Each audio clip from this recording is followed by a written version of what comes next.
Fala galerinha, tudo bem com vocês? Hoje nós voltamos com mais um vídeo para nossa coleção de comentários interessantes. Você já parou para pensar a quantidade de mulheres interessantíssimas que fizeram a sociedade acontecer e essa sociedade que você vive? Para isso é necessário a gente falar um pouquinho sobre o papel da mulher na sociedade brasileira.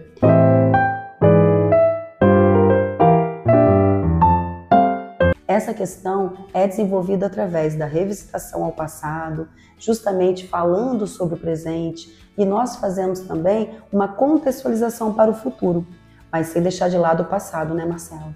Com certeza, Alessandra, né? Um tema aí bem esperado, né? Falar sobre o papel da mulher na sociedade é de muita relevância, né? Então, com certeza, como a gente sempre faz, galera, vamos fazer uma retrospectiva aí? Alessandra, a gente pensar no papel da mulher na sociedade é de fato fazer uma análise desde as civilizações antigas, né?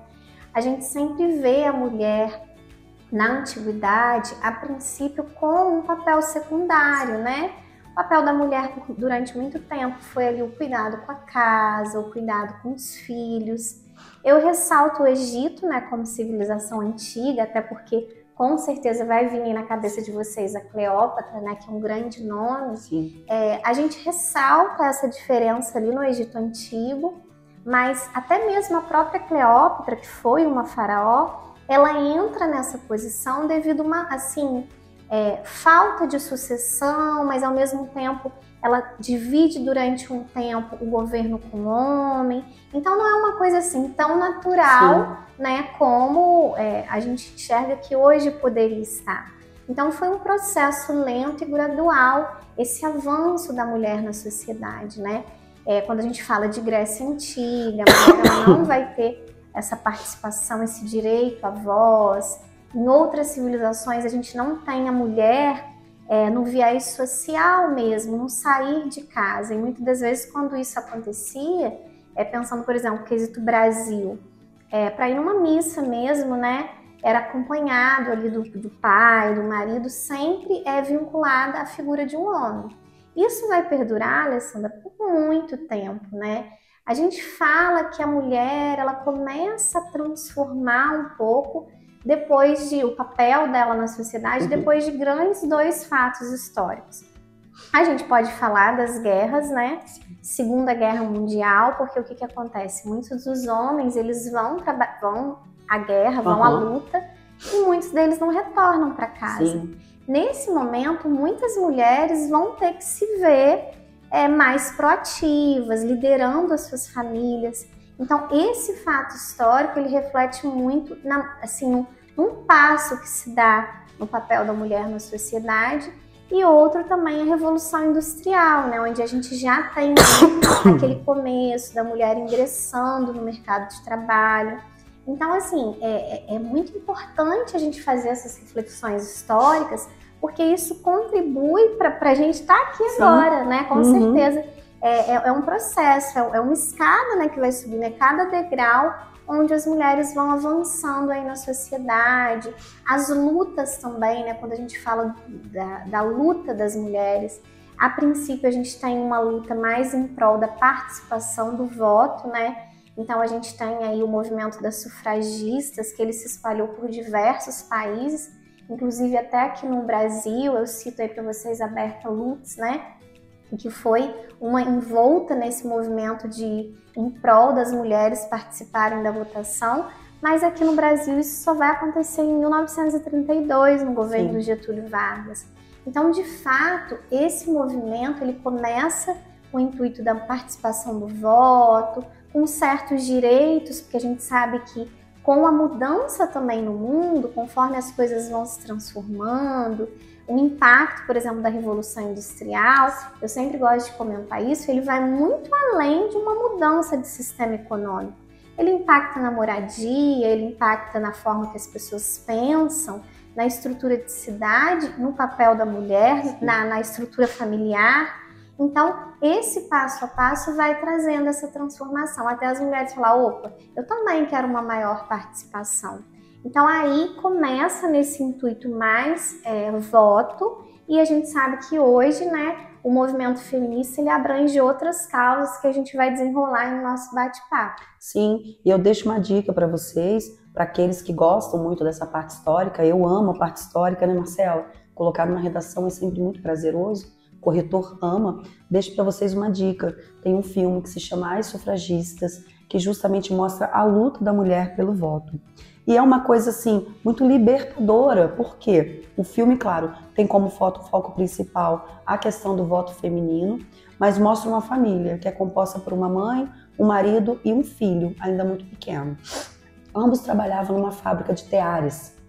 E aí ela começa a faltar ao trabalho, para que possa então ir até as reuniões clandestinas com as outras mulheres que já eram libertárias naquela época.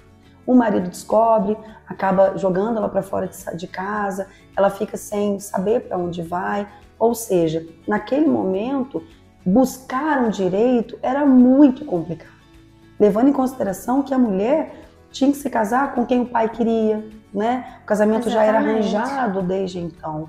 A mulher só servia para quê? Para a cozinha, né? O fogão era o lugar onde a mulher deveria estar.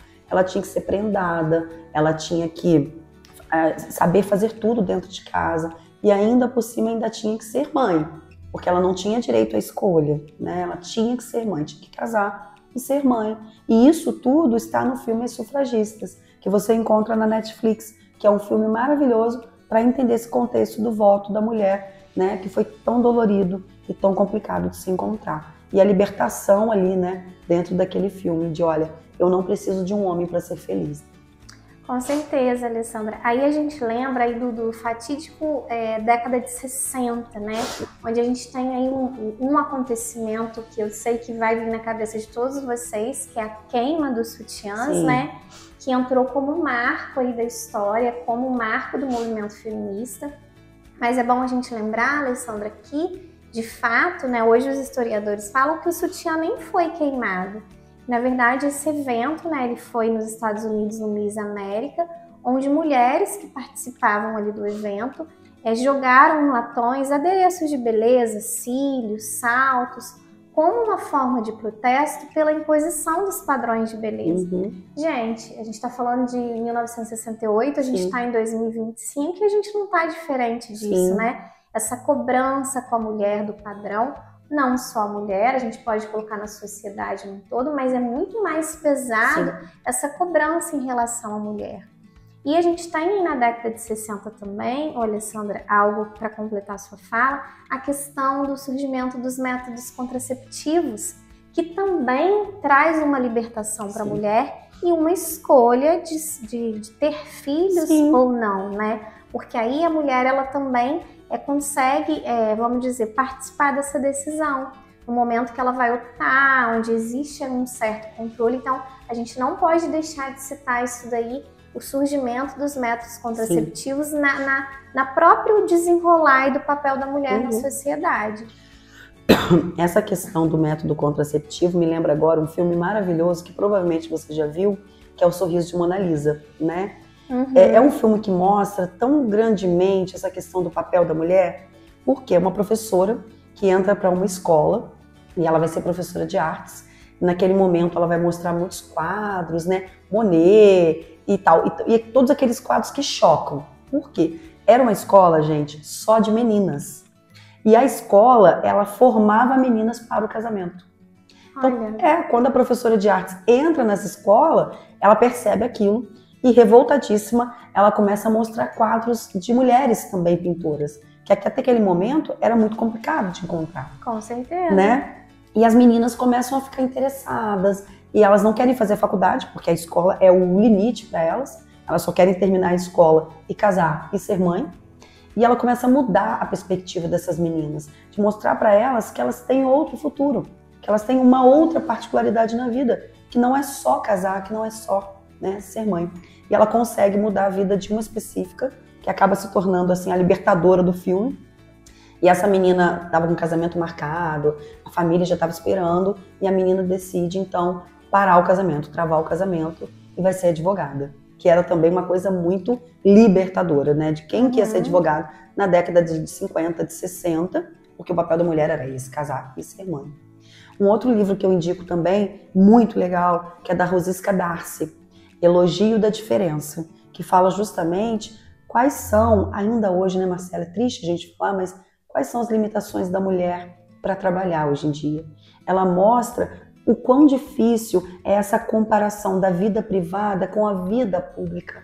Por quê? Porque se a mulher casa e tem um filho, é difícil o patrão, por exemplo, entender que ela precisa se ausentar, sabe? Ainda existe uma padronização de que somente as mulheres que não são casadas, somente as mulheres que não têm filhos servem para o trabalho, ou os homens. E a mulher que é casada, ou então que não, ela quer ter a vida dela independente, ela ainda é mal vista, né? A libertação sexual, hoje em dia, ainda é um tabu, né? Exatamente. A mulher que quer ter essa liberdade sexual, ela não quer casar, mas ela quer ter essa liberdade sexual, é taxada de vários nomes.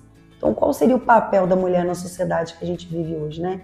É tão importante a gente falar sobre isso e falar sobre como isso vem mudando, claro que a passos lentos. A gente ainda tem um manancial muito grande para nadar, né? Para chegar do outro lado, mas eu acho que a gente está no caminho. Nossa, Alessandra, super indicação esse livro, porque assim, essa mudança do movimento feminista ela é muito grande, porque como a gente estava falando, há um tempo atrás era um movimento mais em prol dessa colocação no mercado, dessa participação no voto. Hoje o movimento feminista ele levanta várias outras bandeiras. Sim. Com certeza, uma dessas que você falou, que é a questão da mulher e o trabalho, Sim. que ainda é uma situação a ser discutida, por mais que a gente já avançou, que temos hoje mulheres aí ingressando nas mais variadas carreiras, a gente tem essa questão. Sim. Então hoje, infelizmente, tem empresas que não contratam a mulher nessa janela fértil. Sim. Porque a gente sabe que uma gestação, a chegada de um bebê na família, ele vai trazer uma nova dinâmica e isso impacta na sua empresa, impacta onde você trabalha, porque de fato é um período que você, assim, não quer deixar de ser profissional, mas você tem uma demanda muito grande. E um dia eu estava até conversando com umas amigas e assim, eu me lembro que uma falou uma coisa que eu achei muito fascinante, sabe? Eu coloquei aquilo, internalizei para mim. Que ela disse o seguinte, mas e se não fosse as mulheres? Cadê a sociedade, né? Então talvez é uma coisa que a gente precisa trabalhar até mesmo com donos de empresa, na sociedade em geral.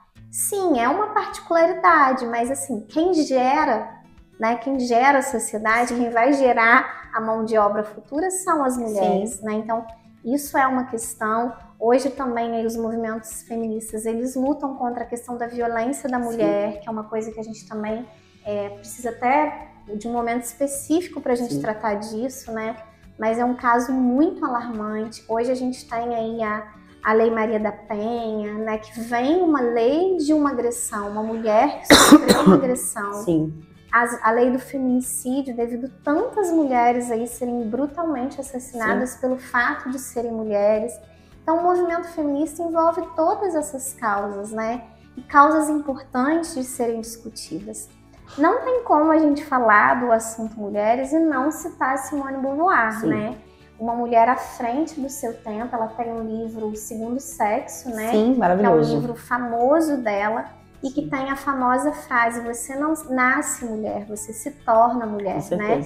A questão de ser mulher tem a parte biológica, mas o gênero é construído socialmente. Então, até hoje, mesmo com todo esse avanço, a gente ainda tende a colocar a mulher mais naquela posição de submissão, de casa, de cuidar dos filhos. A nossa sociedade, ela cresce numa cultura do patriarcado, né? Então, a gente carrega essa bagagem cultural. A nossa ideia hoje é desconstruir isso. Tudo bem, né? A gente ser mãe, quem quer ser mãe, ser esposa, mas também ser professora, médica, dentista, você também ter essa participação e com as nossas competências biológicas, né? Porque as mulheres, elas têm capacidades diferentes dos homens, até ligada mesmo à pré-história, se a gente for parar para pensar. Divisão de trabalho lá na pré-história. Capacidades cognitivas e de percepção diferentes do homem, que pode ser excelente para o desenvolvimento aí, para o mercado de trabalho, com certeza.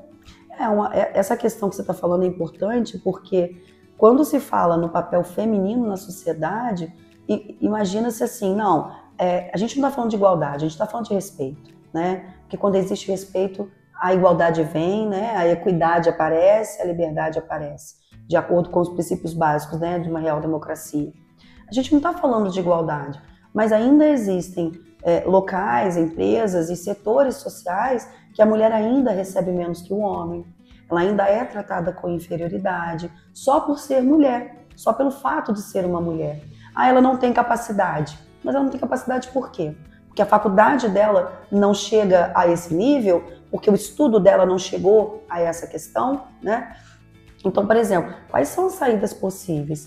Acredito eu, Marcela, eu acredito que você deva concordar comigo, que esse respeito começa de casa, sabe?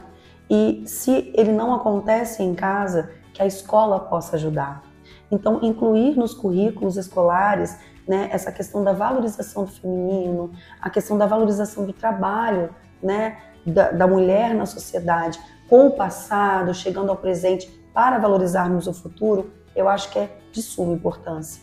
Com certeza, a gente tem, né, hoje a História Nova, ela até traz pra gente o incluir a mulher na história, porque a história oficial ela é muito baseada na questão dos homens, né? Sim. Os homens ali participaram dos eventos históricos, mas a gente tem grandes mulheres à frente do seu tempo, que participaram, que estiveram envoltas em muitas situações e que hoje é algo que é importante nós, enquanto professores de história, trazer, né?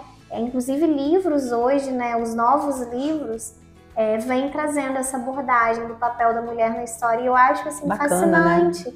Porque é de fato mostrar isso que você está falando, mostrar para o aluno que a história ela não foi feita só pelos homens, que tiveram mulheres, eu digo à frente do seu tempo porque não era comum, né?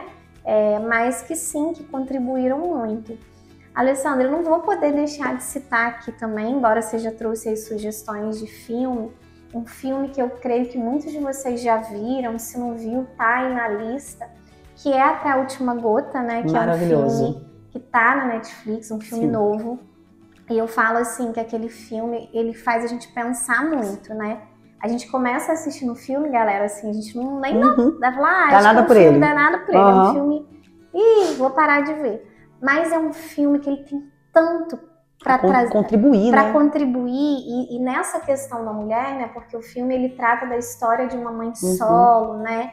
Que acaba ali surtando, né? Por um problema que a filha tem, por questões financeiras. Então a gente vê nesse filme um reflexo da sociedade. Eu acho que por isso que dói tanto na gente. Sim. Quantas mulheres hoje são mães solos, né? São mães e pais, precisam lutar com a questão de educação dos filhos, de cuidado com a casa, de financeiro.